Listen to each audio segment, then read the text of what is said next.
सेठाणी सिर ॾींदी पर सुर कंहिंखे बि न ॾींदी आहे। तूं छा थी सम्झे पई? मां इन फलीअ ऐं पंप खे छॾे ॾींदसि छा? अम्मा पहिरियों उन्हनि खे पकड़ त सही, पोइ उन्हनि खे छॾण या न छॾण जी ॻाल्हि कजांइ। उहे ॿई पीउ ऐं धीउ लाहौरी ठग हुयई। पुलिस खे ई हथ नथा अचनि त तोखे किथां हथ ईंदा?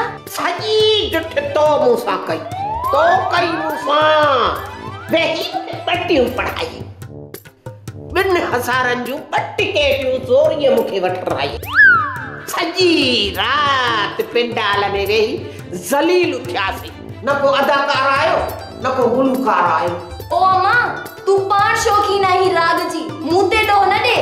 सॼो ॾींहुं पई पंहिंजे मुंहुं लाॾा ॻाईंदी आहीं।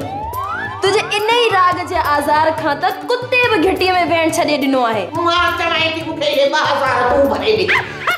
मूं वटि पैसा किथां आया? मां को लेडी हेल्थ वर्कर आहियां छा? मां पाण तोखे मक्खण हणण आई आहियां त मूंखे 500 रुपया ॾे त मां पंहिंजे मिठल मिठे खे ॾिसण वञा। बेचारो अस्पताल में ईअं पियो आहे ॼण रोलू कुतो प्लेटफॉर्म ते पियो आहे। बिल्कुल भी न, 1 रुपयो भी न ॾींदीसां। हा पियो हुजे त पियो हुजे अस्पताल में किनू थे। तोखे जो मिठल जो एॾो कहकाव थो अचे पियो त पोइ इहा कुर्सी छो उछलाए हईंसी? हाणे छॾ घणे खेद खे, उथ वञी मानीअ गप्पो पचाए।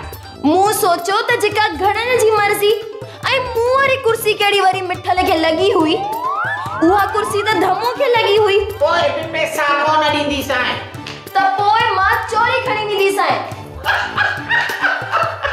मोटी जाई थी मूंखे सेखारे। अड़ी सेठाणी सिर ॾींदी आहे, सुर कंहिंखे बि न ॾींदी। अपने खे ई कोन ॾिनो। प्रोग्राम केॾी महिल शुरू थींदो? जेॾी महिल असां हितां रफू चकर थी वेंदासीं। छा? रफू चकर? मुंहिंजो मतिलबु राति 3 बजे। ठीक आहे। अञा टोनी बि न आहे पहुतो। मां हुनखे कॉल करे थो पुछां त किथे पहुतो आहे। ठीकु आहे, डीज़ल ते। साहब मां सम्झी न सघियुमि। छोड़े, मां फारसी थो ॻाल्हायां छा? इहो समूरो कचिरो खणी वञ ऐं वञी दरिया में उछल। साहब इहो कचिरो न किताब आहिनि। ही मुंहिंजे लाइ कचिरो आहिनि। वठ डायरी ऐं खण किताब हुन मां। हल